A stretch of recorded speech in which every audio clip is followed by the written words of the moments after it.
Line up, you f***ing nerds. Who wants a shot at the champ? They bring the heat. Francis Ngannou is the hardest puncher in the history of fighting.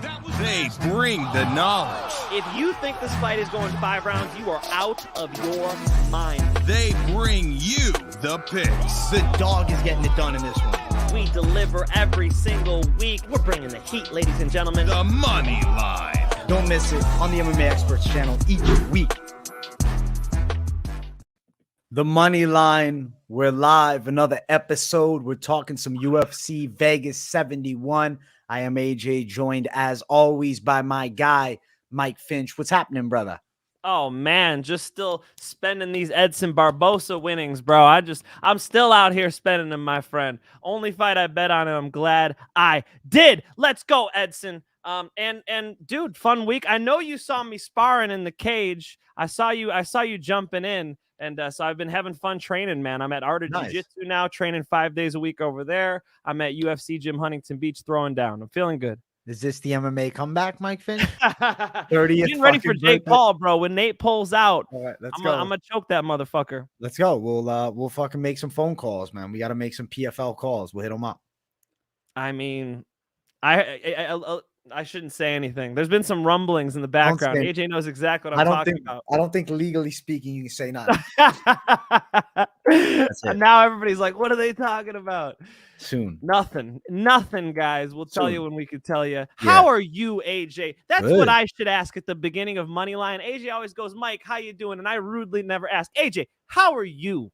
Dude, I'm good, bro. I'm feeling in the best shape I've been in a while. You know what I'm saying? The cut's going smooth, eating a good diet, training hard, feel very fit, cardio every day.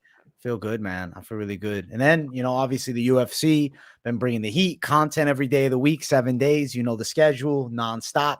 Looking forward to this week a lot. We also got fun boxing matches too going on this fucking week, specifically Tank Davis and Ryan Garcia. That's an interesting fight. And then we got the announcement of Nate Diaz fighting against Jake Paul. And I do want to touch on that. But first, very briefly, Mike Finch, I do want to recap last week. We got to talk about just the main 2 fights, really, which we both picked. Edson Barboza, who was a dog, to beat Billy Q, and he came through with absolute fire, getting it done. Holy shit. Don't sleep on Edson. That knee, tremendous, bro. Billy Q fights over aggressive, gets reckless. Openings are there. And a guy with the Muay Thai level of Edson Barboza finds the kill shot. Brutal KO. Yeah, brutal KO, and you know, I could not ignore that Shane Burgos performance that Edson Barboza put in, and the common opponent. You know, I watched Shane Burgos versus Billy Q again, and man, I had a feeling Edson was going to do that to him. Look, Edson Barboza is still as dangerous as ever. Like knees, kicks, the dude can put people away. He's very, very powerful. Got some of the best KOs in MMA history, and he put another highlight reel up there for us. I kind of liked Quarantillo trying to shoot a little bit more, trying to grapple a little bit more. I mean, I saw the game plan. I get it. You know, he saw what happened with Bryce Hillbilly Flat Earth Mitchell, you know, and he's like, maybe I could hit a nice double leg here. Not so easy, man. Edson Barboza, good takedown defense and a hell of a striker. Listen, gravity doesn't work the same for Billy Q because he's not believing in that flat earth. That's his weakness. That's why his grappling skills are not there. He doesn't understand, you know what I'm saying? The dimensions and shit. Oh, man. We got to get him on sometime just to roast him. Wouldn't that be a good one? Dude, I want to hear his points, man. I want to hear his takes. I'm very curious, bro. I'll get a globe. I'll like hold a globe up, you know, and talk about it. I think it would be really fun. So he can bring you a map, bro. Like a flat one like this. You know? It would be fun, though. It's on the list. We want a Bryce Mitchell open invite to you, my friend. Let's talk about it. Let's talk about this earth we live on.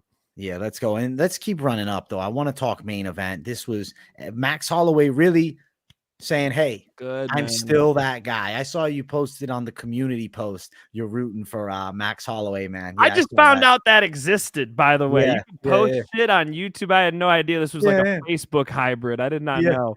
Yeah. I was like, oh, okay. I banged one out.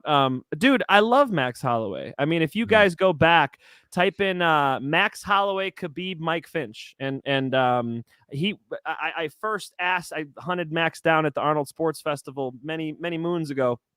And I asked him what type of super fights he wanted. And he said Khabib. And then sure enough, Tony Ferguson dropped out. In goes Max Holloway in that Khabib fight. I don't want to say that I sparked that, but I mean, it did get 50,000 views like this. People were talking about it. MMA Junkie reposted it. I mean, people were talking about that fight, and then all of a sudden he gets slid in there with the Khabib fight. So did I break something or not? I don't know. But I love Max Holloway. Talking to him in person, Max Holloway is like one of the most down-to-earth, real human beings you'll ever meet. And so hard not to root for the guy. He's gone through some adversity with the Volk fight and whatnot, some wars he's been in. And so it's just so cool to see him in full form. I'll tell you what, his stance changes completely shut down the kicks of Allen, and that was impressive. Dude, I love what I saw from Max Holloway. Still, he's in one of those spots now where you've lost to the champ 3 times. The guy who's the interim champ, you beat. Ortega, who's behind him, he beat brutally. Name that comes to mind is the one that he said after. He said, give me Zombie. Give me Zombie. That's a fight that never happened. Legends battle. In this situation, it makes sense to give him Zombie.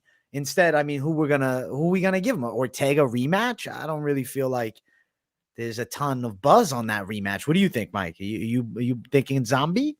I saw Zombie's video. Did you see the video he put out? I didn't see it. No, I didn't. He's like sitting at a desk in his gym. Yeah. And he just responded to Holloway. Look, man, they might as well, just because they kind of got to shelve him for a minute. You know, he's right there at the top of the division. Don't make me pull up the top 10 because I'm about to. But yeah, he's right there at the top of the division. I would watch him and Zombie. I mean, does anybody on earth think Korean Zombie would stand much of a chance against Holloway? Probably not. No. I think he'd be like, I think that Arnold Allen, I'd pick him over Zombie for sure. Yeah. I think Zombie at this point's past his best days, but this is a situation where you do a fun fight. I think it's a fun fight. It's like, what are we going to do? Make Max wait for the winner of Josh Emmett and Ilia Topuria? Who knows when they'll be ready for a fight? It's one of those weird predicaments. And Zombie wants it. So I like that fight. You know, if anybody deserves a fun fight like that, it's Max. Yeah, give him that fight. I think they also can do it as a good main event.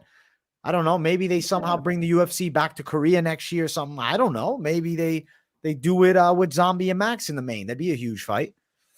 In South Korea, that'd be insane. Yeah, I'd be in on it. Let's see. Yeah. We'll see. Let's quickly little bit talk Jake Paul versus Nate. So I want to get your take, Mike. I don't like Nate's chances a lot in this fight. I've heard casual people that I've talked to, you know, through the gym and whatnot that like MMA telling me they think, oh, Nate Diaz can win. But when I think about every aspect of that boxing match, okay, so Nate Diaz now is just going mano-a-mano straight hands. He's at a size disadvantage. He's taken way more damage than Jake Paul ever has. He's also a lot older than Jake Paul. These factors are all L's. And then let's add in, he's never had a professional boxing match. Yes, I know he spars boxing. Yes, he boxes, but never been in a pure boxing match. And he's going to beat Jake Paul?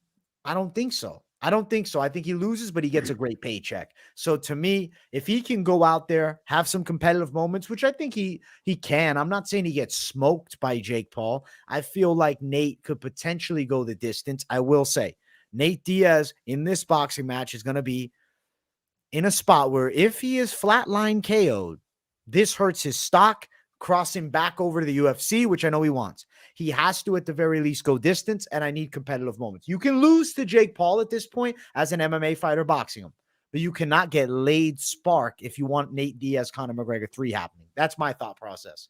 Which should have been the goal all along for the UFC, for Nate Diaz, and for Conor McGregor. It makes sense for all 3 parties, and for it not to materialize is a huge mistake. It's a huge mistake monetarily. It's a big mistake in Conor's career. Now Conor's got to go fight Chad Mendes, who I think is going to be a tall task for Chad Mendes. Michael That's funny. Oh, my God. Not Chad. Not BKFC.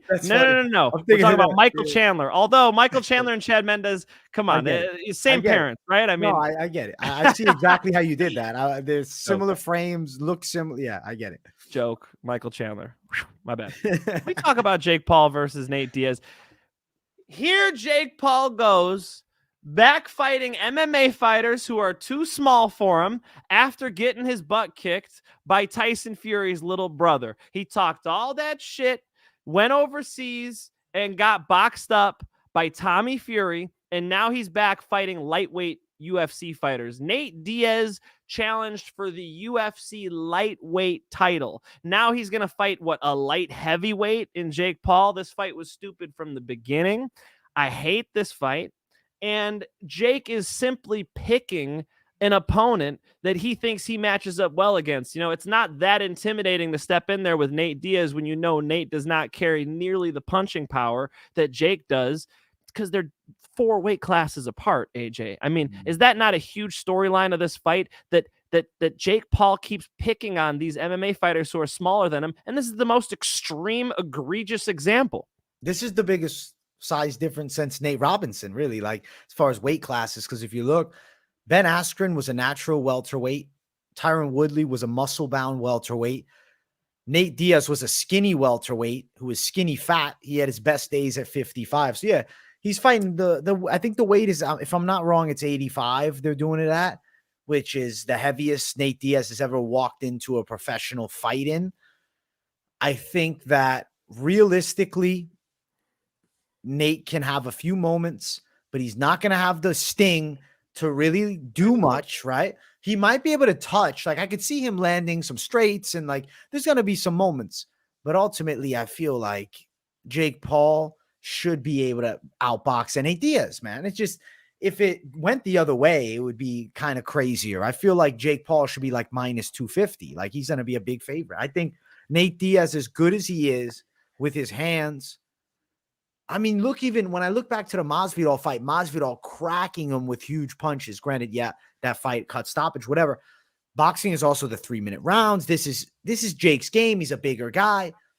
I don't know. I feel as though the MMA versus boxing crossover fights are fun if it's a one-off thing. It's cool. Like the Conor McGregor versus Floyd. God bless. That was awesome. That was a great chance. Like I was rooting for Conor through it, and he had moments. Yeah. But now you got Nate Diaz going in against Jake Paul, and like we've seen how this goes. It's a different sport, man, and it's Jake's sport. And forget about, let's say you got the same size guys facing off. Okay, Jake Paul's boxing Robert Whittaker. I can get behind that. Paulo Costa. I can get behind that. Exactly. This is those people are his size, AJ. At least it's fair. It's not fair here. So I think that if Jake, but can you imagine though? What if Nate Diaz put it on Jake Paul? He put it on Jake, beat him up. That'd be fucking amazing, though. That'd be pretty great. I just don't think it's likely. I want that to happen. It's not going to happen. It's not. Then Jake would be a joke. I mean, that would be insane. How is Jake not instant rematching Tommy Fury? I mean, how is he going to come off of this loss and pick on Nate Diaz? I think the plan is this. I've heard he's going back to his old boxing coach. I think he's going to make some adjustments. I think he fights. Like, this is boxing style, though, right? They take a little tune-up fight in between. Let's take a tune-up. Let's fight. Instead of Jake Paul fighting Cesar Vellante, who's 5-4 or 8-15, whatever, you get what I'm saying? Like, instead of that, let's bring in a guy who brings money. So it's definitely a prize fight. But realistically, Jake Paul is looking for a tune-up. And this is the tune-up. As we said, it happens a lot in boxing. I think when you have it crossed over, we never have really seen this in combat sport, though, whereas one high-level athlete from another sport at the end of his run crosses over into a different one, being boxing, fighting someone bigger, younger, and being used as an opponent. Reason being, there wouldn't be enough money normally. But in this situation, there's enough money to pay. So I guess Nate Diaz probably taking an L here was definitely worth signing up for if he's getting that big bank. Like, he's making great in the UFC. So if he's taking this fight, they got to be paying him good. Well, and forgive me if I'm wrong, but didn't Jake say that they would do an MMA fight after this one? I think that's the plan. So then comes to mind, are we doing a PFL MMA fight? Which that to me would be badass. That would get a lot of respect. But ultimately, it's a similar thing. We kind of know how that one's probably going to go. Another hand-picked opponent, but at least, at least Nate can maybe choke him. I think Nate in MMA, you'd have to favor. I think Nate, if he gets him to the floor, even in the boxing range, can't wrestle. He doesn't have great takedowns. I'll say this. The Anthony Pettis fight, Pettis had decent takedowns. He did get him against the cage. You got him down. I was in the building. Right. So he's got something. I think of that fight, and I'm like, Jake Paul is not, in my opinion, going to have that same level of defense as an Anthony Pettis, who's also nasty on the floor. So I would pick Nate in MMA, but we're fucking doing boxing, bro. They're boxing. My man, I think that they're gonna look at each other and that stare down and the circumference difference between the chest of Nate Diaz and Jake Paul, it's gonna look like like a lineman standing across from a wide receiver. It just is not they're it's not a fair fight. It's completely handpicked, and people have to give him shit for these types of fights. Tyron Woodley was a lot shorter and smaller than a Jake Paul. A Nate Diaz, this is offensive at this point. I mean, and you know what? He's been working on this fight for a long time, but that was back before anybody gave him any credit. Jake Paul just beat Anderson Silva in a boxing match. Right. We can't go back to Nate Diaz. Fuck this It's a fight. step down. It's a step down in competition, but you'll be tuning in, bro. You're gonna watch. Here we are talking about it. I just wanted to shit on him. I wanted a good opportunity to say, fuck this fight. That's funny, bro. Let's go. All right, let's jump to a little bit of boxing talk for this weekend. We got Tank Davis taking on very dangerous Ryan Garcia. Dude, that's a fucking crazy fight to me because I've been sitting on it all week. And Tank, in all of his fights that I watch, at the early stages, I'm like, okay, his opponent's landing some strikes. And then, boom, fucking dynamite. The power that he generates in the 130 pounds area is insane. Whereas Ryan Garcia, also pretty nasty with his power. Long too. Like, I worry about the weight cut, though.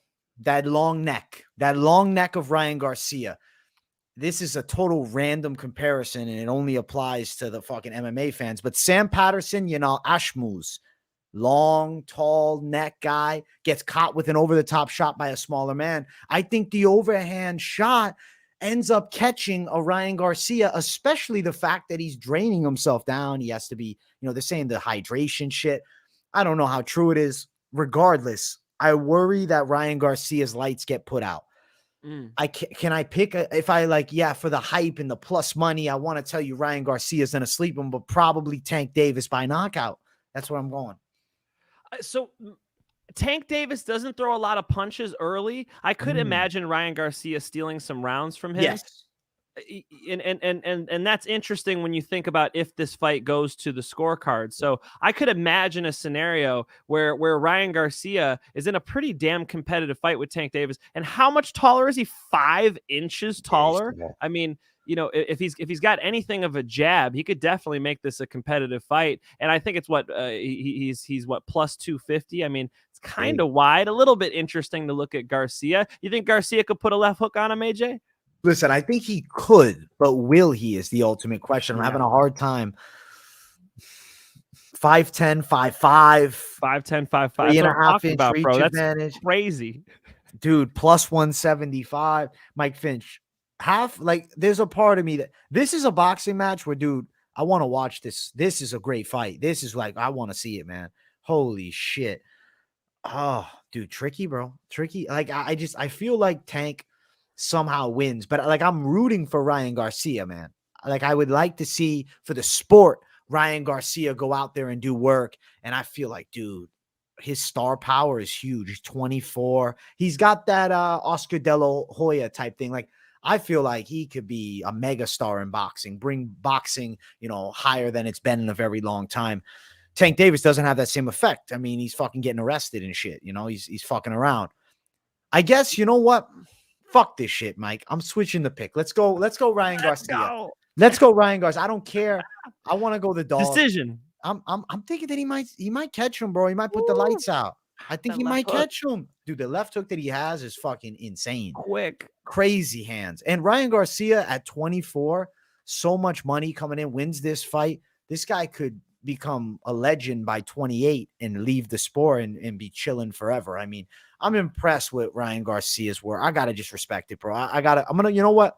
Because of Tank's shortness, you know what I'm saying? He's a lot smaller, big height difference, because of his just inconsistencies in life and that Pitbull Cruz fight where he got touched a bit. Yeah. Fuck it. Let's go Ryan Garcia for the win. Let's go Ryan Garcia for the win. Thinking about it more cerebrally, not just riding the high of the Tank Davis power. You know what I'm saying? Well, you put your finger on something too. It's better for the sport of boxing if Ryan Garcia wins. If he wins, he's even a crossover star. You see him with Francis Ngannou, and I mean, he brings in MMA fans to watch boxing.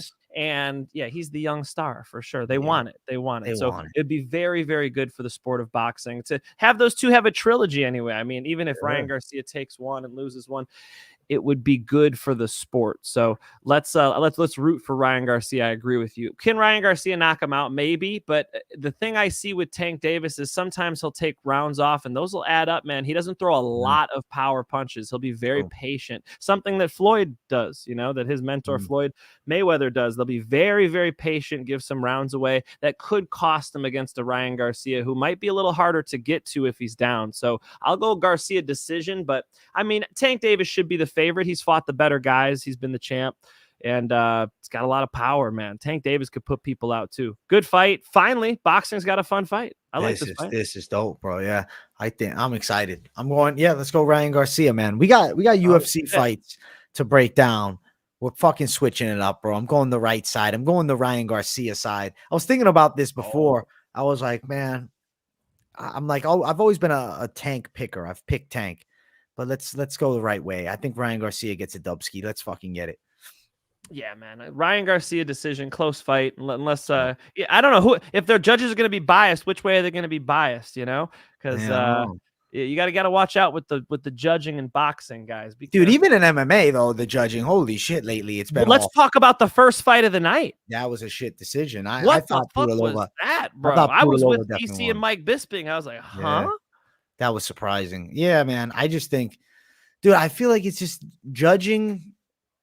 We've talked about it. There's nothing we can do. It is what it is. Fuck it. I'm not going to get into my spiel on judging. The takedowns and the ground and pound should have clearly decided that fight. I did not expect that one to go the other way. Yeah. Why am I forgetting the women's Lucy names? Pudilova, Jocelyn Edwards. Pudilova and Edwards. Yes, Edwards did not win that fight, dude. No. Pudilova won that fight. And Pudilova stormed out of the cage, pissed off. I would have stormed out of the cage and found those fucking judges. Hunted them down. Ask them some questions, bro. Yeah. Let's put the mic on them. What the fuck were they looking at? That was a really bad decision. Terrible. Listen, I picked Jocelyn Edwards because of the hair, bro. Because of the hair. And look what happened. She wins the fight. I don't know. They were distracted. The judges were just mesmerized by that bright red hair. She won the fight. It's the hair and the shorts. It was a cool matchup. The red hair with the red shorts. Yeah. It was a good you get cut on top of your head. They don't even know. They don't know. They got no idea. Listen, it was a great fucking choice. Let's keep going. And let's jump to the UFC Vegas 71 fight card. Let's get into it. Smash the likes, guys. If you're new, subscribe. Danaa Batgerel versus Brady Hiestand. Mike Finch, I'm going the Brady Hiestand way. I'm picking him to get it done, but I'll acknowledge his opponent does hit with a lot of veracity. There's some serious power on his shots. I think Brady Hiestand's a guy that's going to be making constant improvements. I see a lot of potential even through the Ultimate Fighter House. I think he was underwhelming in his UFC debut in the finals. I think he could have potentially got a decision over Tercios. Regardless of that fight, showed a lot of improvements then coming against Fernie Garcia, getting a win. They now give him Danaa Batgerel, who's a fucking difficult fight for a third fight in the UFC for him. I asked myself, was it too soon? And the reason I'm going to say no is because you look a little bit back, Danaa Batgerel versus Eletong Haley. You see takedowns as a significant factor changing that fight. I know Brady's got some nasty takedowns. He's got Chiesa in the corner too. Good team. Let me ride Hiestand. I think he wins. I think he can win. I think potentially a hard-fought decision where he's going to have to go through some fire. Something about Brady Hiestand, he's a relentless guy, tough. He's gotten hurt in fights and he's come back from it. And I feel like when I see those things where he doesn't wilt when big shots land, I like that. So I'm going to ride Hiestand. Yeah, I rewatched that Tercios fight that he had for the Ultimate Fighter crown, and man, something I saw, he's a good wrestler, by the way. I mean, you're 100% right that if he gets to the top position on Danaa, it could be a big problem. He is relentless with the shot. He's probably very physically strong in that cage when he gets a hold of you. He's good wrestling on the fence.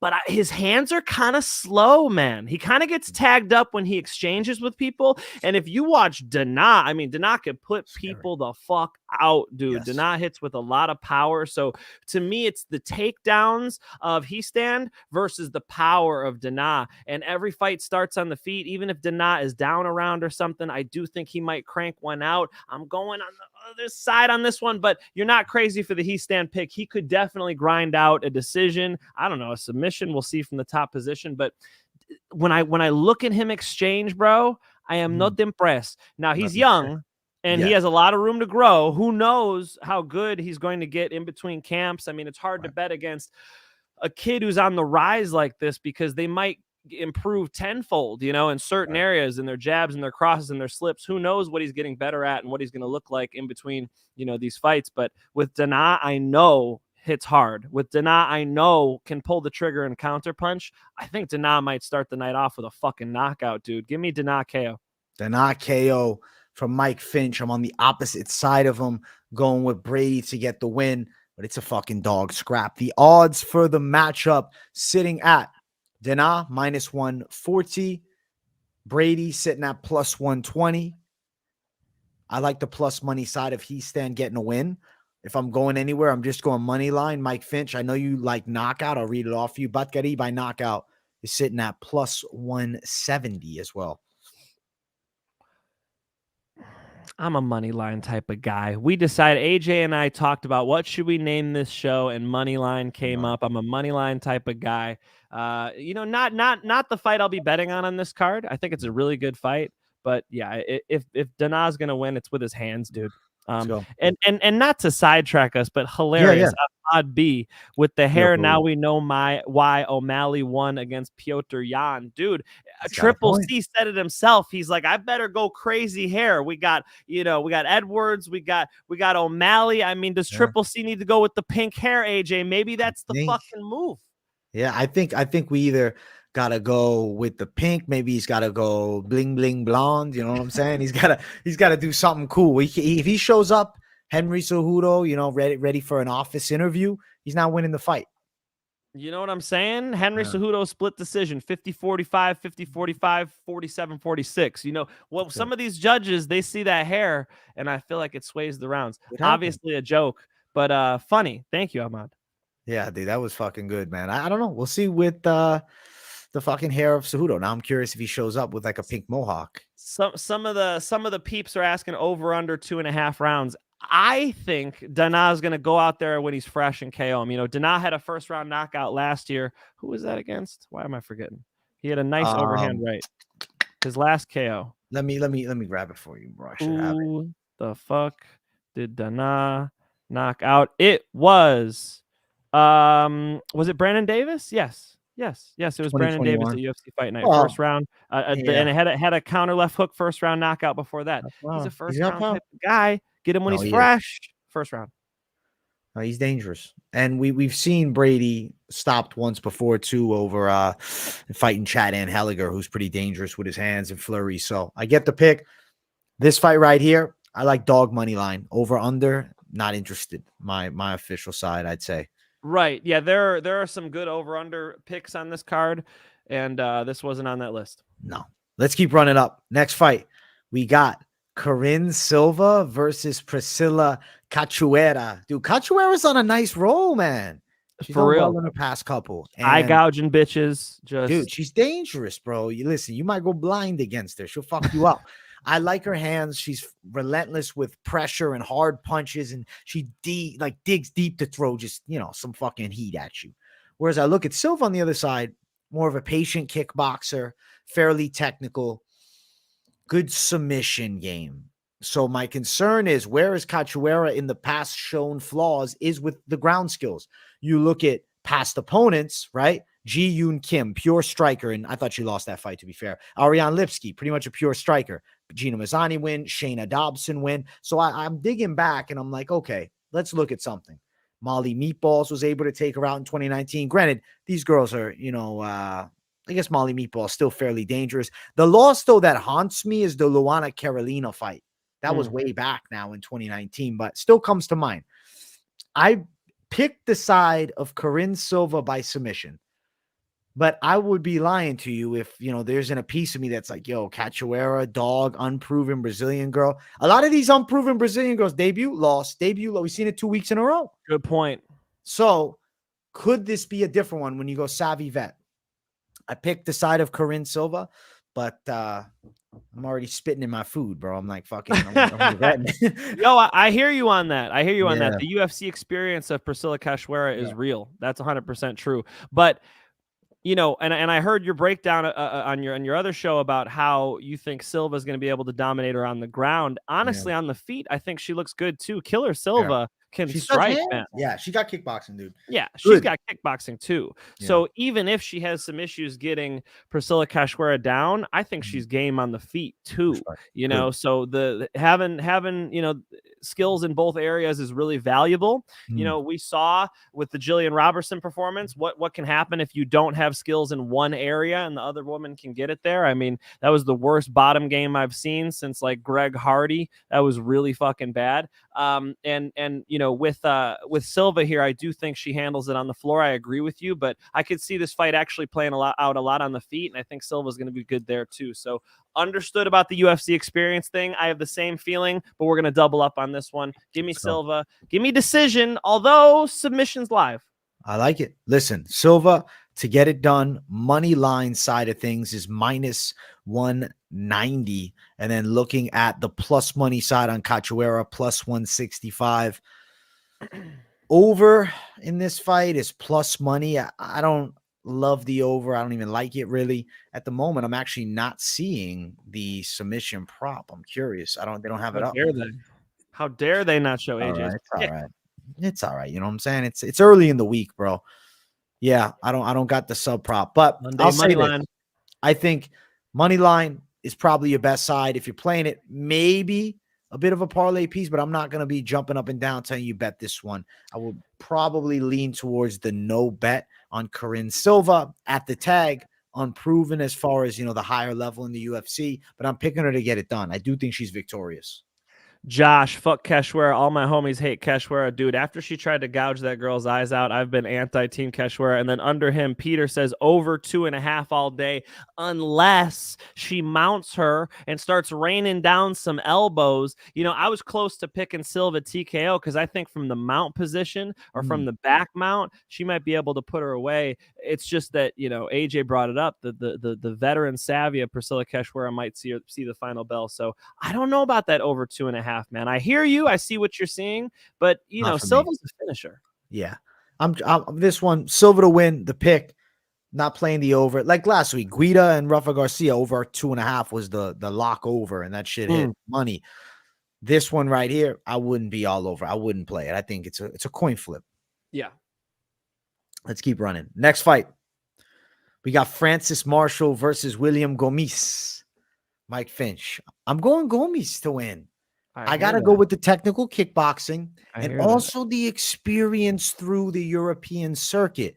Marshall is a guy who's done well in his run, looked good against Marcelo Rojo in the last one. Previously to that, he fought Connor Matthews. If you dig into Connor, not a lot of high-level experience. And then before that, he's fighting, you know, fairly mid opposition. I mean, he made his debut against a 4-0 guy, which actually I got to give him a lot of respect for doing that as a debut.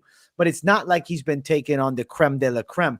William Gomis's last fight, Jerno Earns, 13-3 guy, well-experienced, good fighter. Jose Marquez before that, Yukubov, 6-1. I mean, there's some names in the past 4 or 5 that Gomis has beaten that also have some real experience. But besides the guys he's beaten, something that I like about Gomis is the kickboxing. More of that traditionalist. You see that French kickboxing style on him.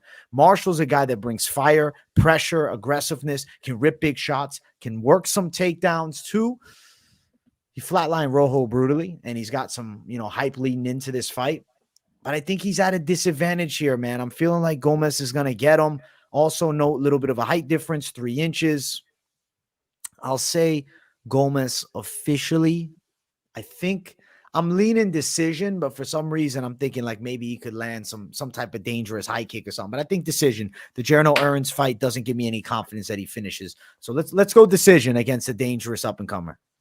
The dangerous up-and-comer Francis Marshall does have a win over Connor Matthews. That's New England Cartel. I know you got respect for the New England Cartel. I've heard you before, bro. Yeah, I know you like that Calvin Cater team out there. So, you know, it's not like he's fought nobody. And then can Gomis wrestle? I mean, how many French fighters do we need to see get absolutely smashed by the American wrestlers? Can I say something? George St. Pierre, what are we talking about?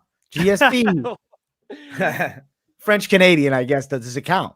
Yeah. We're talking about Canada, dog. Come on, that's different. See, we share the land with Canada. They get a little bit of that wrestling up there in Canada. Over in France, parlez-vous français? The real French, they can't wrestle for shit. If Islam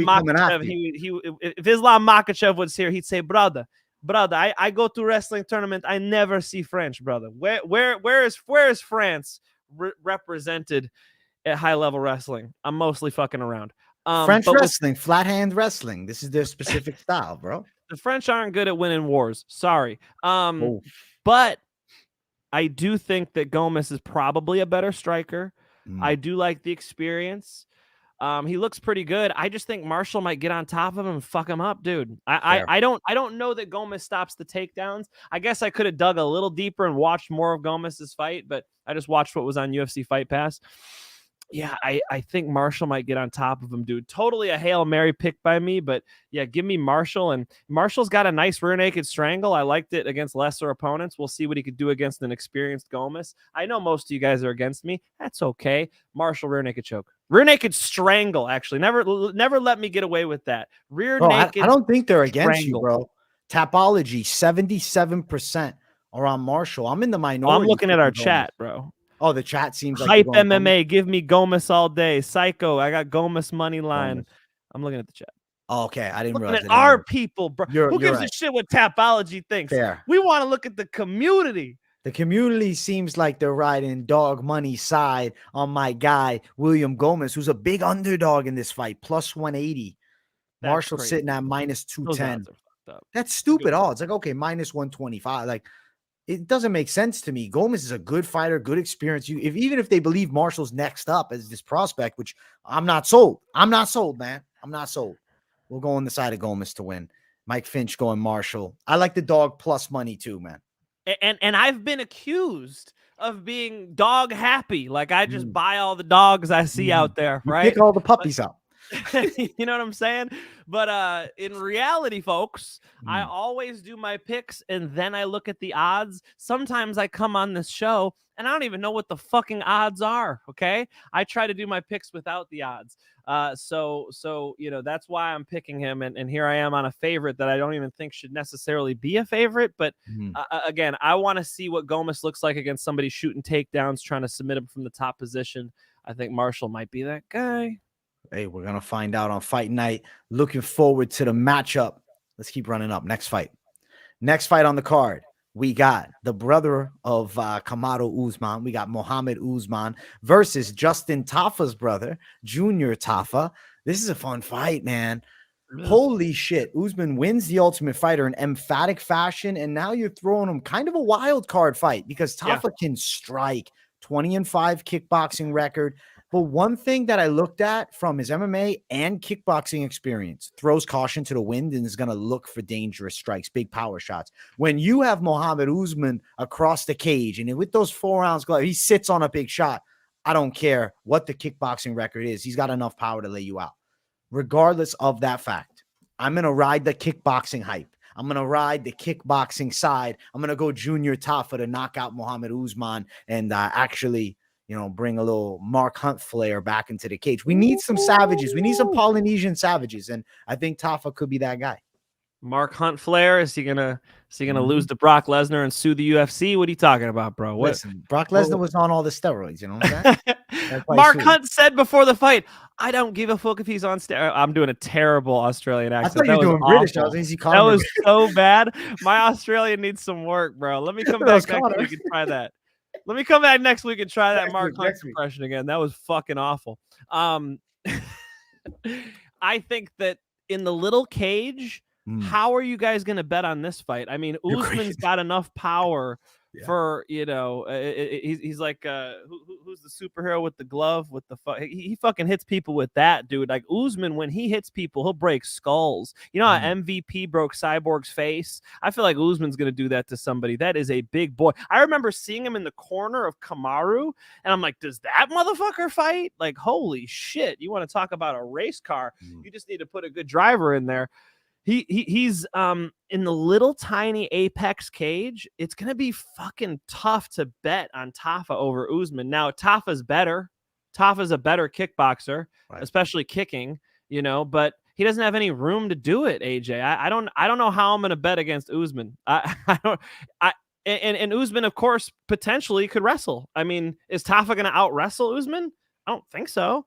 I'm not Usman's sold on Usman's wrestling. That's what I'll say. I'll be honest. And I don't know. I feel like I wasn't overly impressed by Usman throughout the Ultimate Fighter. I was very impressed with him in the finale of the show, but he struggled against some of the guys. He got into, a tough fight. The most recent opponent from the Ultimate Fighter, the name's escaping me. I got to bring the name up because I remember Usman was in a real competitive matchup with him. And I think the striking of Junior Tafa, I feel like he's going to land power shots over the top. And I don't think Usman's got the chin for him. I think Usman's lights are getting put out. Granted, he's built like a tank. The Eduardo Perez, Eduardo Perez split decision. That fight was super competitive. And, I'm not saying Eduardo Perez is a bad fighter by any means, but, Tafa, I think is going to have him on the feet, bro. I think he can do it. The one loss I remember from Mohammed Usman was with Brandon Sales over in the PFL. Granted, Sales is a giant man, but Sales also stopped him and he hurt him with shots on the feet. So I think Tafa's hands in the small cage, bro, this fight could be 40 seconds. Like this could be a lights out one-shot KO fight. I'm going to go Tafa by first round knockout. Small cage, under 2.5, I think. I'm going Usman first round knockout. But listen, who gives a fuck what we pick? Because I think we're thinking the same thing. I think AJ and I are thinking under 2.5 for this fight. Under is great here. That's the bet. If this fight goes distance, holy shit, I'd be mind-boggled. Under 2.5 is wide. It's minus 140. We have under 1.5 available at plus 100. But I like the over 2. Or excuse me, the under 2, not the over 2, not the over 2. I'll reiterate. Under 1.5, I think is also possible. I kind of like the under 1.5 as well. Money line, it's even Stevens. We got minus 114, minus 106. We got elsewhere minus 110 on both sides. It's a pick'ems line. Even money, both sides, and for good reason. You have two heavyweight powerhouses fighting inside of a tiny ass cage. Patrick Wilkins, what's up, AJ and Mike? Walked away with $2,000 this last card because of you guys. Okay, brother. Hey, just so you know, the donations are live. You could throw us any slice you want to.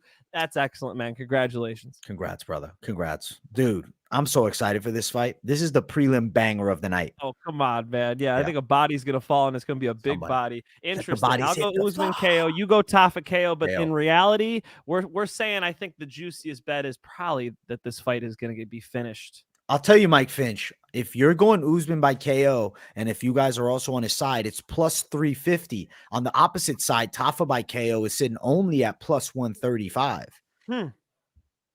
That was interesting. That's interesting, right? Why? Usman's got so much power. What the fuck? I think I don't know. Yeah, I see this as a knockout. I see this fight ending inside of the distance. I see a brutal fucking fight between these two, and I'm so excited. I'm hoping Junior Tafa's got the goods, bro. I'm telling you, I've been hearing about him for so long now. I need to see him with the goods inside of at least the back end of the heavyweight division. Good striker, some power. I'm curious to see how he does. Me too. Good fight. Let's go. Let's keep running up. Next fight on the card, Karol Rosa, Norma Dumont. I'm picking Karol Rosa, Mike Finch.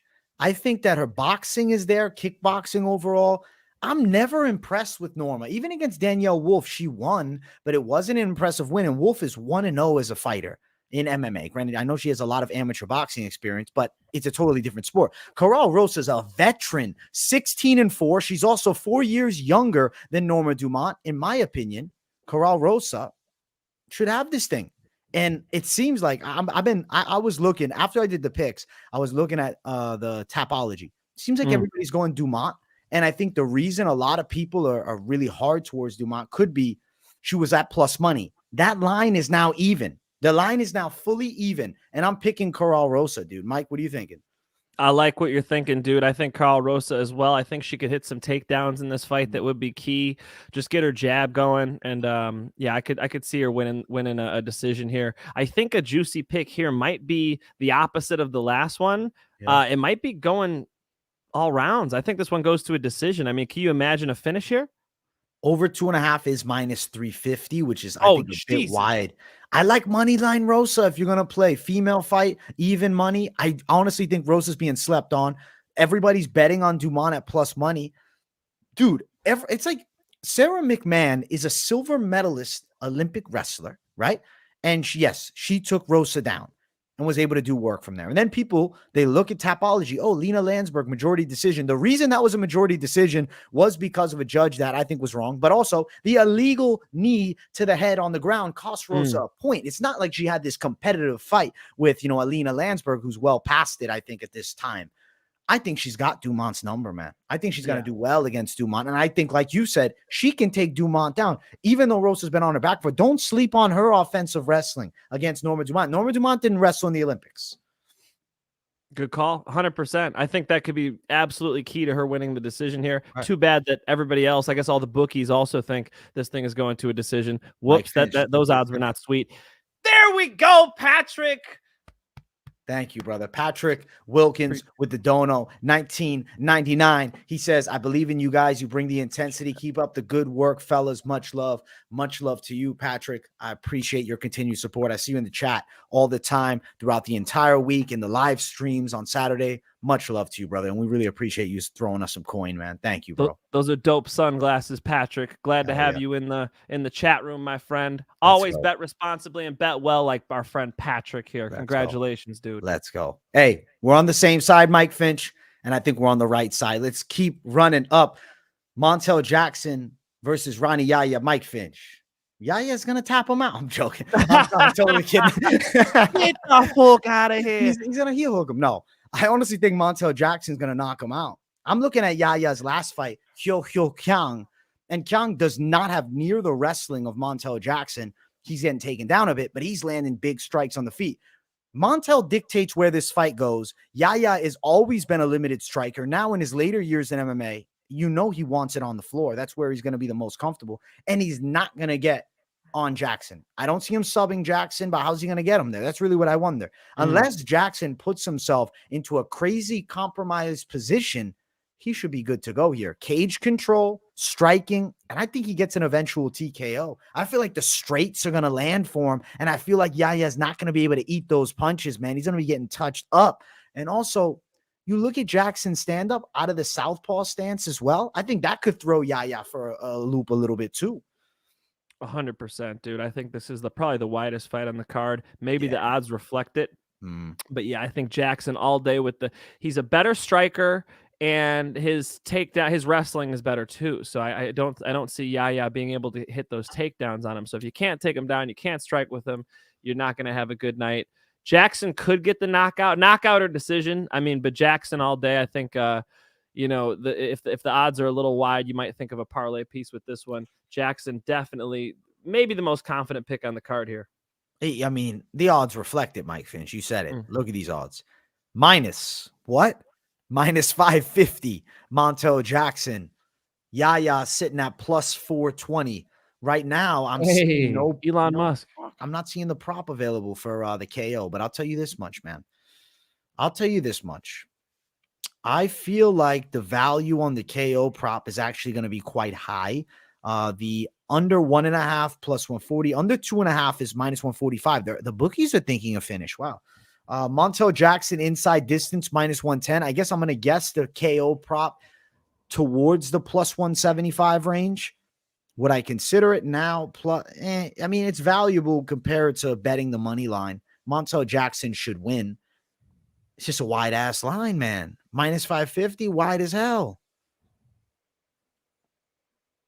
I don't know what to do with that. I think it could be a parlay piece, but yeah, and I would hate to go knockout and then see this thing go 3 rounds. Yahya's a veteran for sure. Right. What do you think? It's like a head kick? I was thinking straight, man. I don't think it is going to take much, man, through the guard. But I don't think first round. I think as we get into it later second maybe. But that's a real Mystic Mac call, Yeah, give me a Jackson knockout as well. But I'm gonna go either you eat it and you bet those fucking money line odds, Yeah. or you and put it in a parlay, right? Or you chill. But yeah, Jackson should win this fight. I do think it's the most obvious pick on the whole card. Yeah. Agreed. On a card that's kind of tough to pick. I know when AJ was done, he's like, I'm confident in this one. I'm like, oh shit.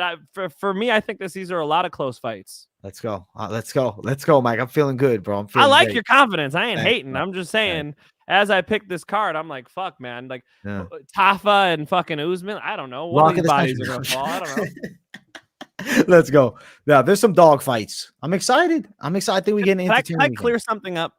What? Kyrian Webb. You might have to scroll up just a little bit. He is lying to the people, and the people need to know. Cejudo is a gold medalist wrestler, and Finch still thinks Aljo takes him down. When the fuck did I say that Aljamain Sterling would take Henry Cejudo down, sir? What the fuck are you talking about, dog? I never said that. If you want to know what I think about that fight, I will see you next Monday, Kyrian, and I will see you here in the live chat, and we're going to talk about that fight. And not only are we going to talk about it, but I am going to be live with AJ for that whole pay-per-view main card, and we will toast and maybe smoke some stuff and have a good time on that pay-per-view. Since some people are already shitting on that pay-per-view. You want to spice it up, hang out with me and fucking AJ and enjoy it, okay? Save it for next week. But just so you know, folks, not true. 2 weeks from now, Mike Finch. 2 weeks from now. You're getting overly excited. We got That's what I meant. I said next Monday, right? Next Monday. The one after that. So 3 months. What? Is it that far away? May 6th, brother. Oh, I'm tripping. Dude. Yeah, you think 2 weeks. Oh, we got time, bro. We got time on time. So put that in a box. Put that in. We'll be there soon. Let's keep running up, Mike Finch. Let's get to the next fight. Ricky Glenn, Christos Giagos. This fight right here, I'm sitting on it and I'm like, Ricky Glenn comes back as a draw with Grant Dawson, which I think was good. But let's be real here. How much do we know about him coming back? He's a draw with Grant Dawson. He wins the 3rd round. Knocks out Joaquin Silva in 50 seconds, 40 seconds, whatever. Giagos has lost to some savages 2 fights in a row. Fights Thiago Moises. Fights Arman Sarukian. I'm picking Glenn to win a decision, but this is one of those fights where I could see Giagos pulling it out. I like Ricky Glenn. He's got sneaky power. He's pretty good on the ground. He's a savvy vet. Giagos did get knocked the fuck out by Arman Sarukian. However, people want to forget he got on top of him, bro. He was able to defend a takedown and get to the top position on Arman Sarukian. If he gets on top of Glenn, shit might go sideways really quick for Glenn. But on the feet, I was criticizing a fighter earlier for being slow. Dude, I think Glenn might piece up Giagos a little bit on the feet. So I'm going to go with you. I'm going to go Glenn with a decision here, being the more well-rounded fighter. But if Christos Giagos gets to the top position, which he can do, he's more physically strong. He's definitely capable of it. That's where he does his best work. Good fight. I agree with you. Glenn decision. Glenn to win by a decision is sitting at plus 160. The money line is minus 170. Giagos at like plus 145. I don't know. The betting side here is not attracting me at all. Yeah. Fade this fight. Go to the bathroom during this one. Just kidding. No. But like who is that pumped to see Glenn and Giagos? I don't know. I think Glenn could piece him up on the feet, though. It does make sense to see Glenn kind of get to a win here. I think Giagos is a little vulnerable on the feet. Yeah, agreed. Let's go to the next one, Mike. I want to keep running up. I want to get to more steam, more action. This is action. This fight right here. Good fight. Bringing the absolute fire to open up the main card. We got Jeremiah Wells and Matt Semelsberger, Semi the Jedi. I think that Jeremiah Wells is going to KO him. Jeremiah Wells has out of this world knockout power. He's crazy, explosive, freak athlete. Semelsberger was touched up by Morono, and Morono was finding shots over the top. If Jeremiah Wells hits you with that punch, you don't get up. I think that Jeremiah Wells' punching power is what we thought Chaos Williams actually had. Jeremiah Wells is a fucking heavy-handed savage. He's on the come up in the UFC with 3 good wins in a row, all knockouts. Semels were actually one of them submission to Blood Diamond, who's a high level kickboxer. But regardless of that, the power is crazy. That's what we know Jeremiah Wells as, is a big power puncher.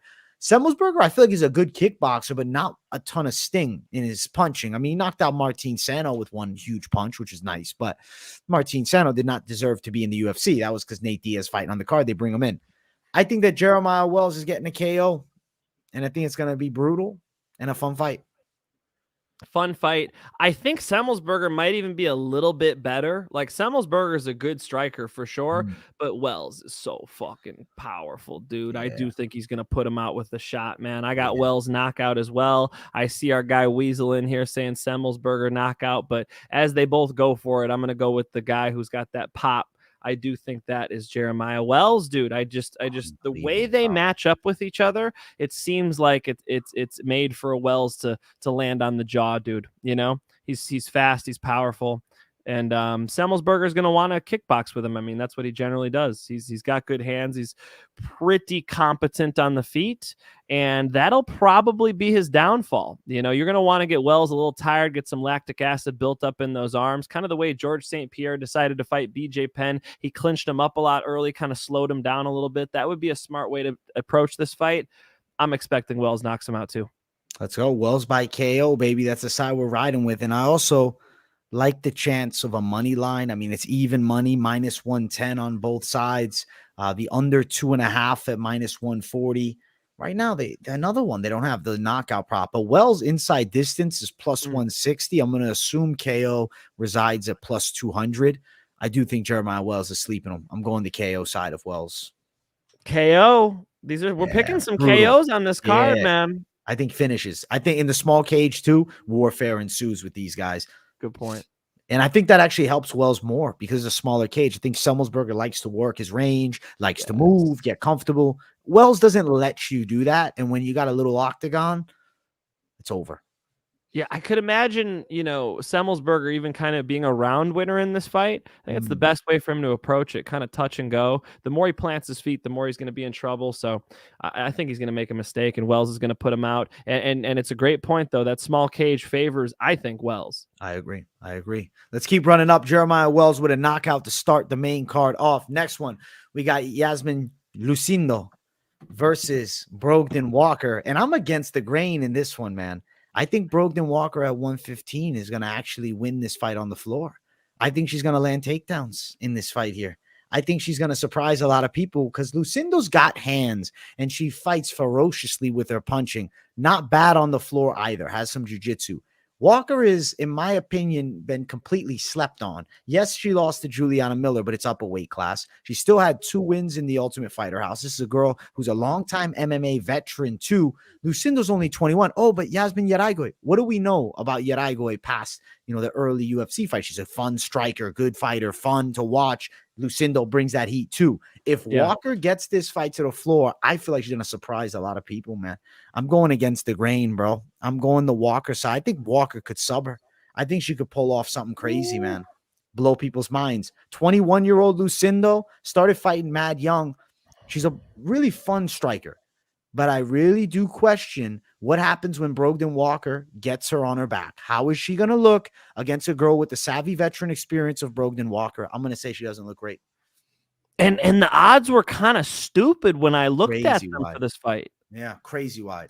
Right? Yeah. So I love that you're taking Brogdon Walker because there's some people who are watching this like, Brogdon Walker, what the fuck?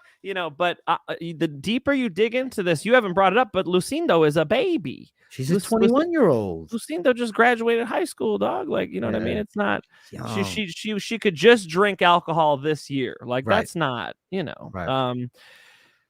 Against a real, like you said, savvy veteran, Brogan Walker Sanchez, she is a jiu-jitsu black belt. She has been through the grinder of the Ultimate Fighter House.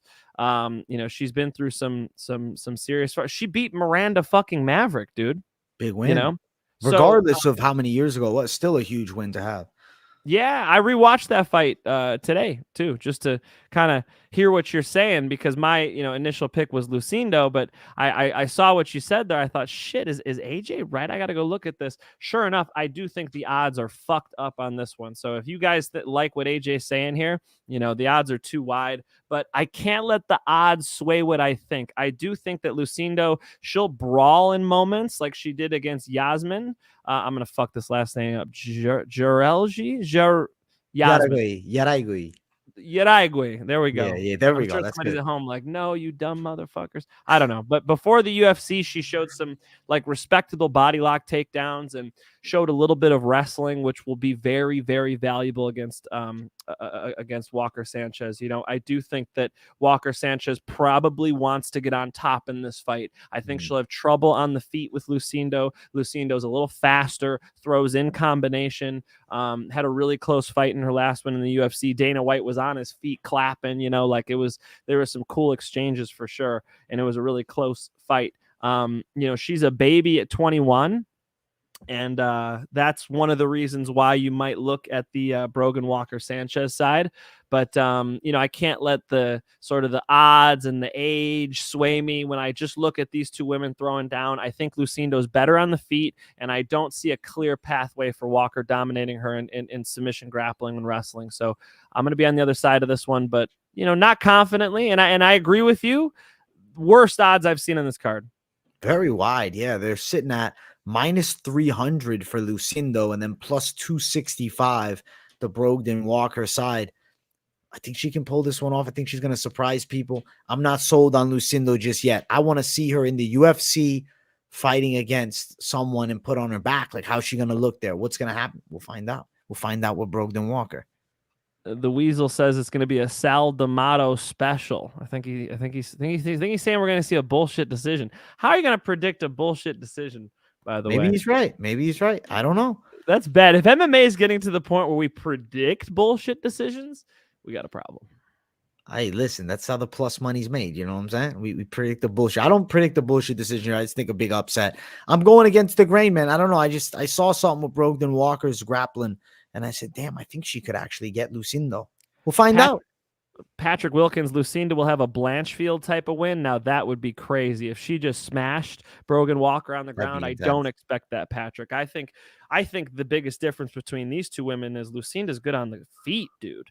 Brogan Walker can definitely go to war. She's very physically strong. She'll be huge at 115. But I think the speed of Lucindo is going to be real here. Good fight, fun fight. All right, let's go. I'm going Brogdon Walker, guys. I'm going against the grain. I think she does it, man. I think she does it. Let's find out. Let's keep running up. Mike Finch. This fight is dope. We got Bobby Green versus Jared Gordon. I'm picking the Bobby Green side. I got to say, how do you not? His hands are on fire. I expect good shots coming down the line. I think that Gordon doesn't have enough power for him and doesn't have the highest level of wrestling where I see him putting Bobby Green on his ass and, Makacheving him. That's not the level you get here. Gordon's a tough dude, well-rounded game. Doesn't have like huge power, like I said. And I think Bobby Green's got the clear speed advantage. The volume is going to be there for him. And I think Bobby Green's getting his hand raised. I'm not going to say KO. I think decision. Gordon's tough. Gordon will eat some big shots. He'll clinch up at times and back up Bobby Green. But ultimately, I think Bobby Green wins with more significant strikes.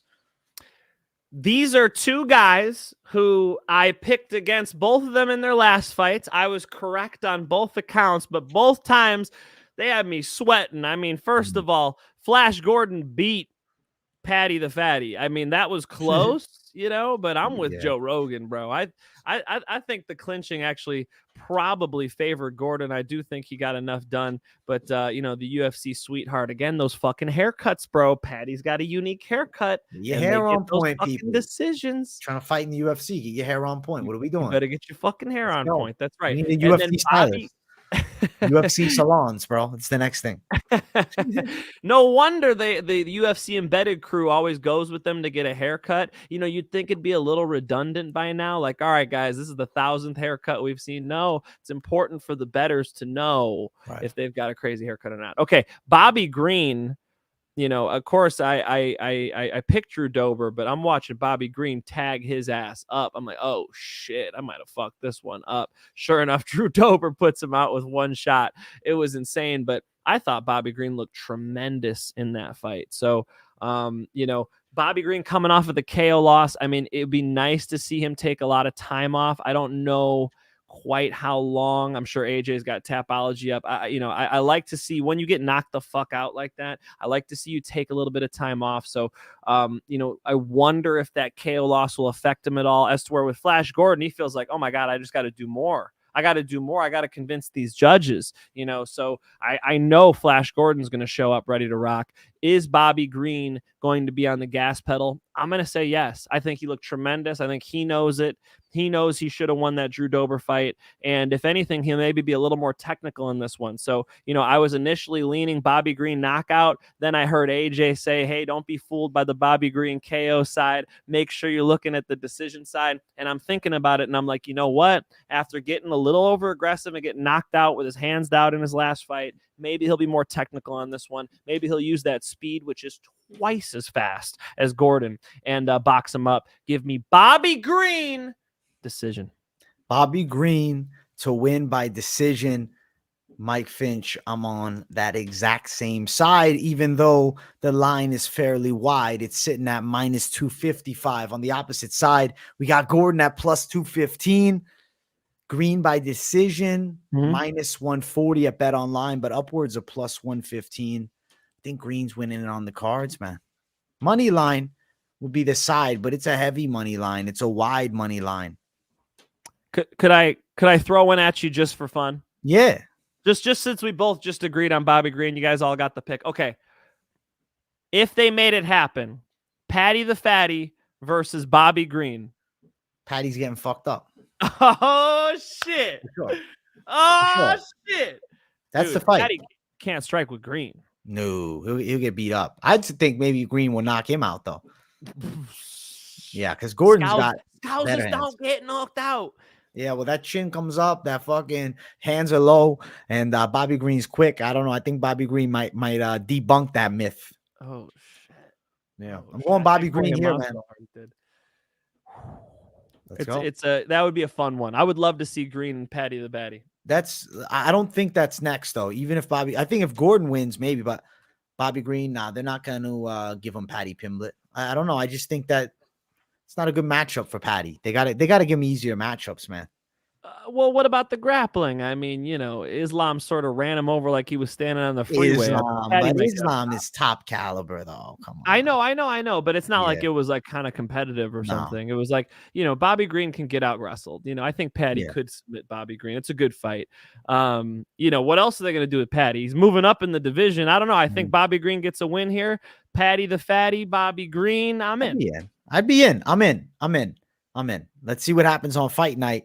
But we're confidently riding the Bobby Green train. Let's keep running up.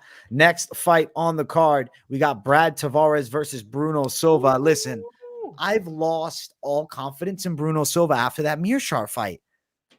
I just can't pick him. And I'm looking at every flaw now after that fight.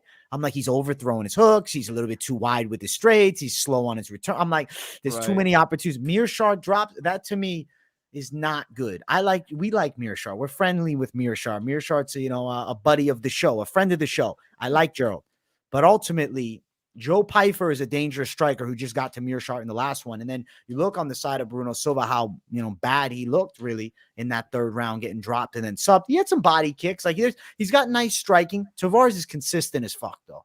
Tavares gave Dricus du Plessis hell. Tavares is well-rounded, and I think Brad Tavares wins by a decision. He doesn't ever force a finish, and I don't think he needs one here. On the cards, he's getting it done. I'm going Tavares, brother.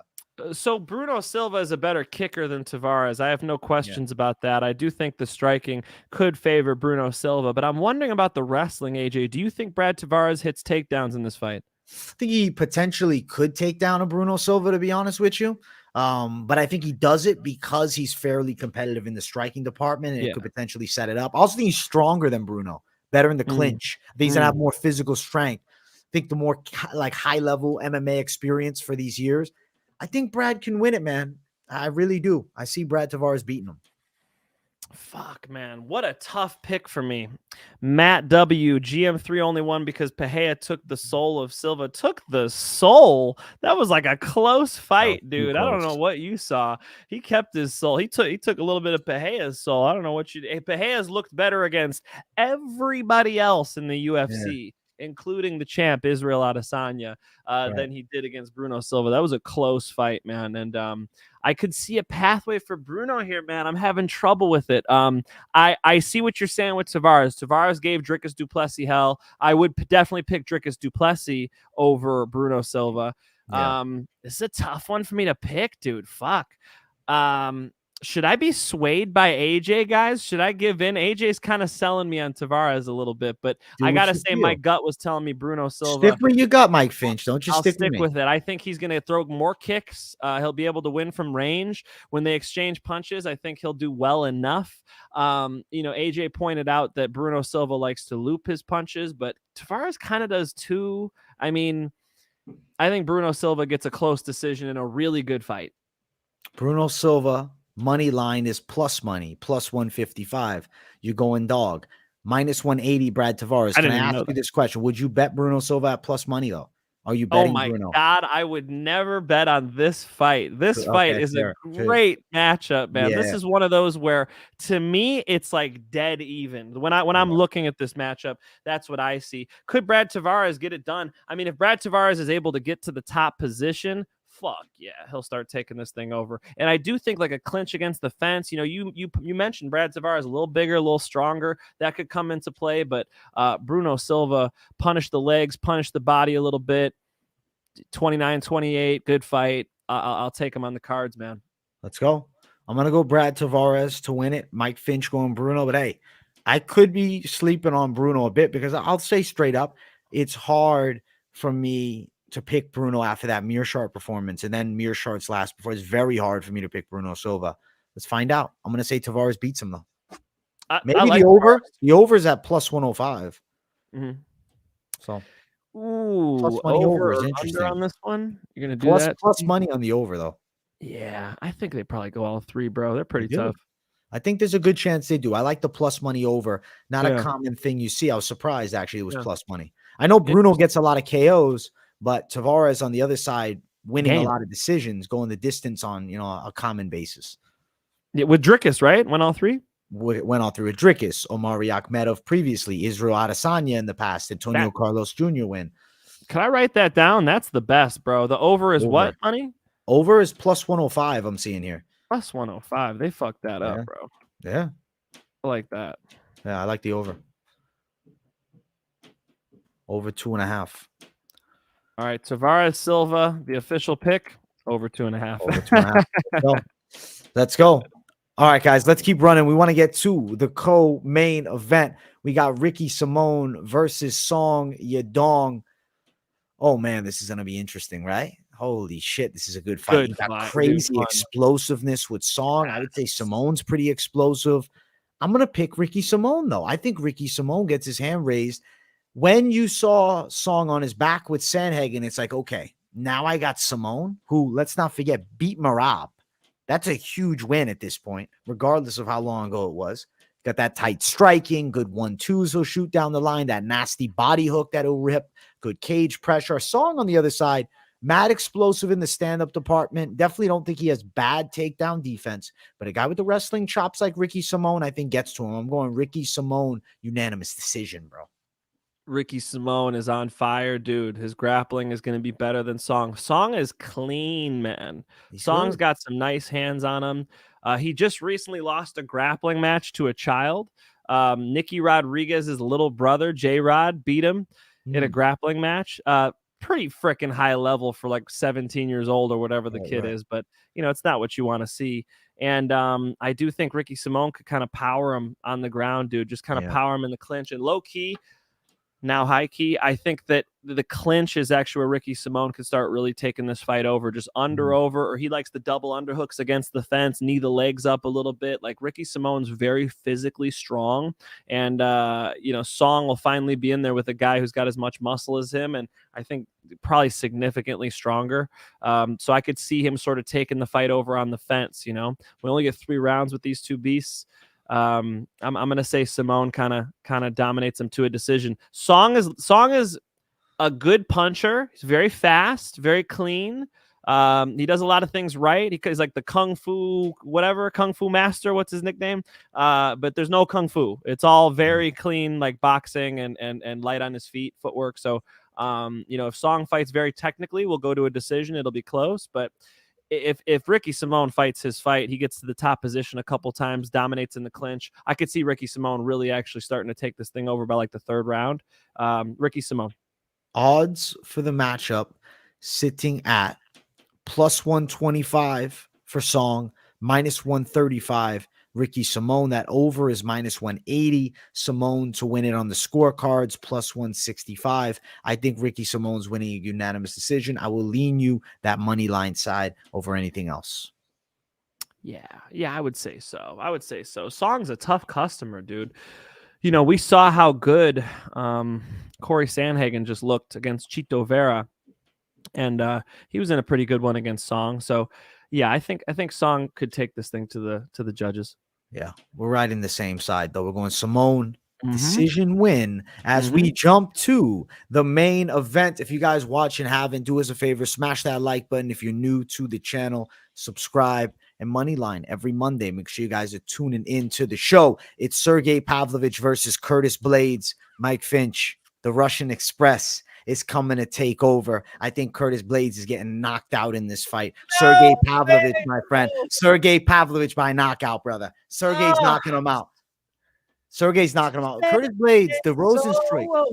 That Rosenstruik fight concerns me for Blaydes. His wrestling's good. Lately, he hasn't had that same killer ground and pound like he had some years ago. That Derek Lewis knockout definitely made him a more cautious fighter. And then, if I'm looking at the past few for Curtis Blaydes, I'm like, all right, last matchup, he goes and faces off with Tom Aspinall. We didn't see anything. That wasn't a fight. That doesn't count.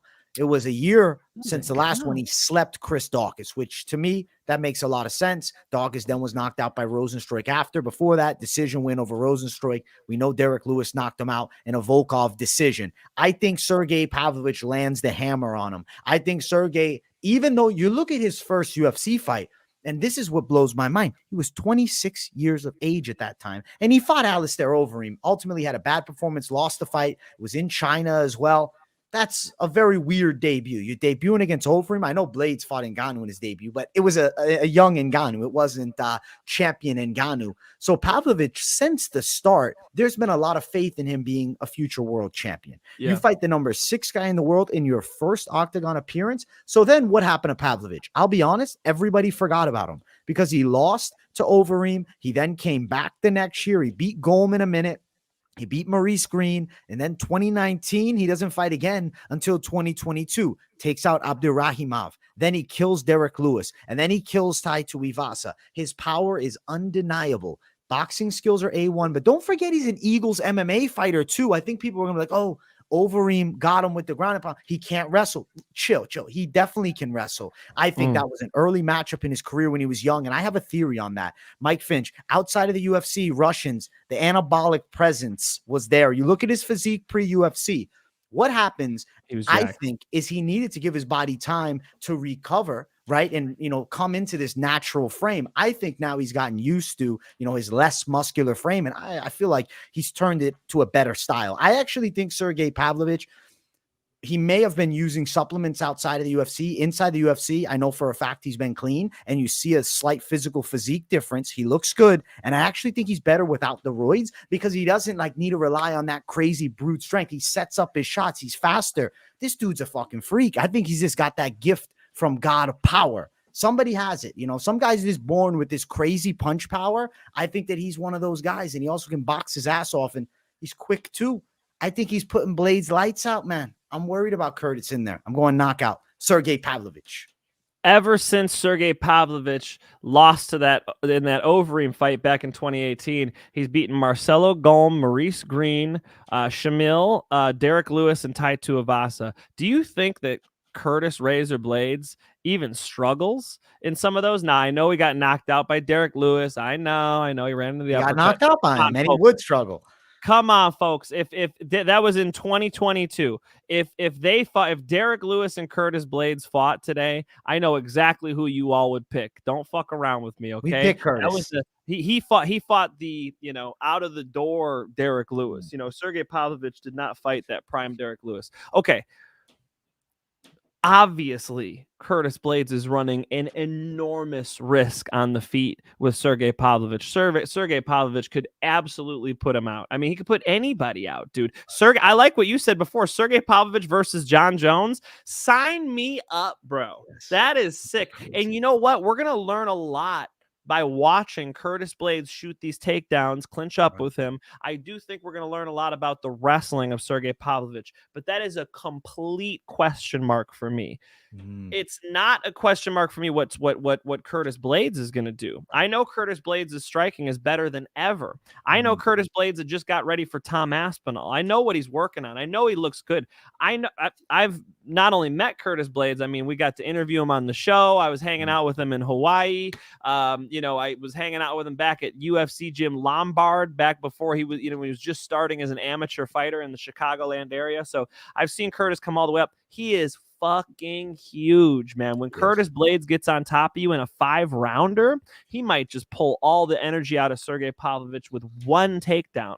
So in that little cage, does Sergey find the shot? Possibly, but I think that little cage is going to favor Curtis to be able to get a fucking hold of him. If Curtis Blaydes clasps his hands, I think the fight from there on out should be favoring Mr. Blaydes. If Pavlovich wins this fight, he better be throwing fast hands. He better be breaking away from the clinch. It would be much better, I think, for Sergey if this was in a numbered pay-per-view event and they weren't at the Apex. I do think because it's at the Apex, I'm going to have to go with Curtis Blaydes, tiring him out, grappling with him, getting the blood built up in the shoulders, making him wrestle a little bit, and in rounds 2, 3, and especially 4 and 5, dominating him and potentially getting him out of there, dude, late. I can imagine Curtis Blaydes sort of tiring Pavlovich out to take Pavlovich's danger away. And once that danger's away, it ain't coming back, dude. He's not a Derek Lewis where he's shown any evidence of being able to be dangerous late. We have no idea what a tired Sergey Pavlovich looks like. I know what Curtis Blaydes looks like in a tough fight. I know what Curtis Blaydes has just gone through the ringer much more. We've seen a lot more.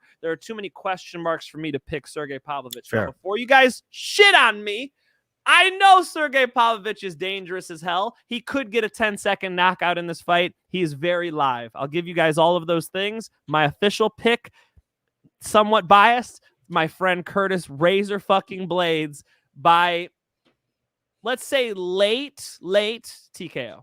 Late TKO. Respect. I'm going to say early knockout for the Russian Express. Choo-choo. We're coming to take him out, Mike Finch. We're taking him down. I'm going Russia in this one, man. Now, as far as the odds, Curtis Blaydes, for a good reason, I would say, is a fair size favorite. He's minus 170. Pavlovich on the other side is a plus 150 underdog. Pavlovich to win by knockout, plus 175. Blaydes by KO is only minus 105. Something to note. I think this fight's definitely going under 4.5. That sits at minus 610. Then you got to ask yourself, under 1.5 or over 1.5 is much more commonly occurring. Overs plus 125, under minus 155. Give me the money line dog side, Mike Finch. Give me the money line dog side. I think he can do it, man. I think he can put his lights out, Mike. I feel like that this guy is the dude. And imagine this. Curtis Blaydes wins. John Jones will retire after the Stipe Miocic fight. But Sergey Pavlovich wins. Little piece of John Jones is going to want to find out what he can do with this Russian killer. Because this might be Pavlovich might be the baddest heavyweight in the world. We're going to find out a lot with this fight here. 100%. I think this is the real test for Pavlovich, and the only way it isn't if he just lets his hands go quick and gets a quick KO. There's a 1 out of 10 chance that happens. I mean, there's definitely a chance, but AJ, as soon as they start locking up, man, I think it just slowly starts to favor Curtis. I mean, what do you think about the assessment of if I told you, if I came back from the future and I say, hey, I'm not going to give you any details on this fight. All I'm telling you is we're going to see rounds 4 and 5. Does that change your pick? Then I would have to pick Curtis Blaydes if it's going late. Yeah. If it's past 2 rounds, I think it strongly favors Curtis. We've seen him go 5. We know he's got the tank for it. His style can be very grind heavy. My question is this: how much improvement has Sergey Pavlovich made in the wrestling department? We don't know. We definitely don't know. But he's an Eagles MMA guy, man. I don't doubt those guys with their wrestling. I can't doubt it. I can't doubt it, bro. Even though we haven't seen it, that's something that's got to give you confidence because you know he's in a room with killer wrestlers. Yeah. So he's got the technical... I just haven't seen it. I mean, it's up to them to show it to me. I mean, I just haven't seen it. I need to see it in the cage against the top contender, and then it's real, until then, I train at Art of Jiu-Jitsu. If I put on a gi, I'm not, I'm no gi guy, but I train at Art of Jiu-Jitsu. Does that make me good at gi? I don't know. I feel like he needs to show it in the cage. Fair. And the chat room is going ridiculous right now, talking about me fighting Sergey Pavlovich. I don't want the smoke, y'all. It's 10 of I retired a while ago. 10 Mike Finches versus Sergey, bro. 10 Mike Finches fuck Sergey's life up, bro. They said that the 9th one beats him. The 9th one lands the KO. I don't need, I'm gouging eyes. I mean, if we're in a real fight, we're going for it, right? You don't need 10 of me. You don't need that much. 5 of me could go, go to the bar and have a good time. Five of me versus Sergey. We don't need that much, man. We don't need 10. I've been doing this for 20 years, kids. You don't need 10 of me to take over Sergey Pavlovich. I think Sergey Pavlovich by KO would be a pretty good bet in a 1-on-1. But you start cloning me, that motherfucking Russian's got some problems. Okay. What about two Sergeys versus 6 Mike Finches? How confident are we feeling on this? If you give me numbers against somebody, come on. You go game plan though. While one's in front, you guys want to see my striking? Go to Instagram at Mike Finch MMA. You can see me putting some punches together. If I'm standing in front of Sergey, the other one's jumping on his back. I got a nice rear naked strangle, brother. I've tapped out UFC fighters in the gym. Okay, I could get this one out of there for sure. We got one Mike Finch being a sacrifice. He's got to just get laid, and then the other one gets his back. He's just got to block. That's He's just got to kind of just get the attention of the beast, and then you sneak up behind him. See, my Instagram feed is all street fights now because all I do is every time I'm on that feed, like my friend Sam, it's all just titties and ass, right? He shows me his. I'm like, no, mine's all street fights because I'll just click on those every time because I'm always very interested. I teach self-defense. I'm very interested to see what happens when there's multiple attackers and whatnot. And the number one thing people mess up, they don't attack together. Don't let one person fight the guy. He gets knocked out. The next person comes in. This ain't Star Wars, okay? Right. This is not the movies. You attack them at the same time. That's problems for Sergey, okay? This is a goofy conversation, of course. It is. It's funny. I didn't bring this shit up. Just so you guys know, this is the weasel being a weasel out there. Conor McGregor's got to get you working for Showtime. I hope you get that joke. Let's go. All right, Mike. We're on opposite sides with the main event.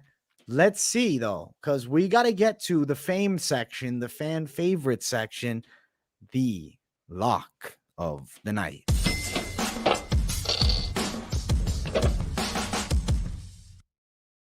Lock of the night time. Mike Finch, take the microphone. Tell us, what are you feeling, man? Who you calling? Who's your lock this week?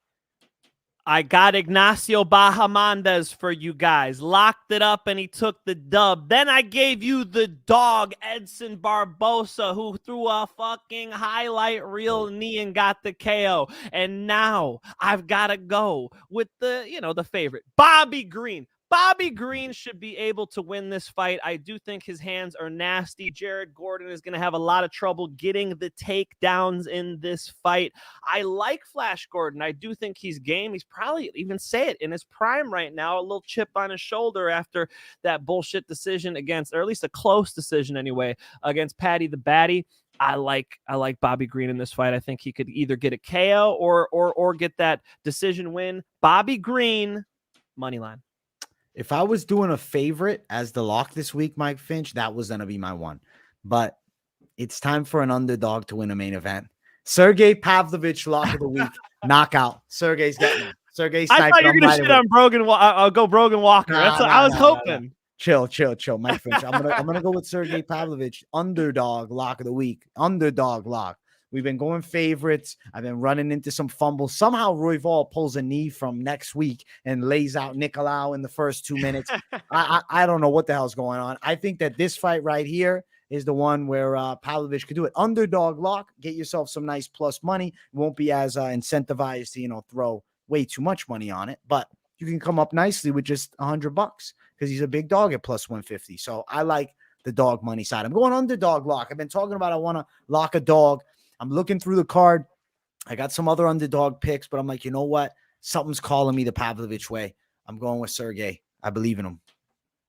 Yeah, man. Look, I think that's a pretty interesting one right there. Sergey Pavlovich is on fire right now, so I like it. Obviously, I picked against you, but I picked against your lock last time, man. We, I went on Brandon Royval. Can't be sleeping on Brandon Royval, AJ. His knee, man, that knee was crazy, man. That was crazy. That bro, was what crazy, a bro. Win for Brandon Royval. That was cool to see. That was, yeah. I was happy for him. I can't be upset at big moments like that are career changing. Ultimately, yeah, the lock goes down, but I'm a fan of the sport, number one, and that's great for a young fighter on the come up. Dude, I mean, and friends with we're training partners with my friend Motaz Oscar, and Motaz tells me how good he is in the gym. Awesome to see him out there performing. So I like that you're going dog lock, AJ. Good, Let's man. go. Keep it fucking going. I always prefer dog lock. I gave you guys Edson, but this week, this is a tough card to pick, man. We might as well do something that's closer to a sure thing. I mean, I would really like to give you Montel Jackson, but that one's super wide, so let's at least go with Bobby Green. Yes, he's coming off of the KO loss, but I think he bounces back nicely. Let's go, Mike Finch. It's time for the parlays. All the competition that try to compete, stand back, watch the bomb drop. Parlay time. It's time to cash your tickets and get some huge plus money because we're picking parlays, bro. Mike Finch, let me know, where have you been thinking about? Like what is the parlay this week? Who do we want? Look, man, when we look at parlays on this card, it's not the easiest, sexiest thing to get to. But what I do like is potentially, and am I allowed to do this? That Tavares Silva over, just Tavares Silva going to decision. I like it, bro. All right, plus 105. Plus 105.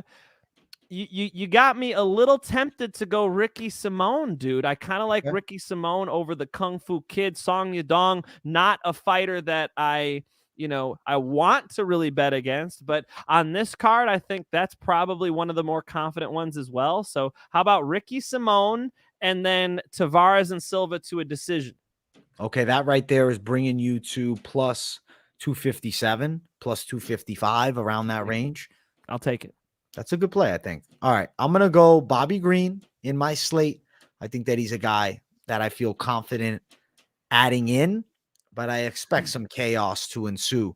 Now, I've been sitting on this one, but, obviously my parlays, I throw multiple out there in the week. I'm feeling it this week, though, man. I'm feeling it this week. I'm kind of thinking putting the likes of Karol Rosa on because everybody's doubting her.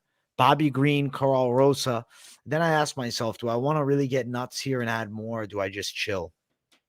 I feel like I got to chill. Plus 170 for those two. Monday. It's Monday, bro. I got more parlays coming all week. For now, the Monday money line parlay, Bobby Green, Karol Rosa, I think I'm sniping out. I think they should get wins, and I feel good about those two without, going fucking bananas on something crazy.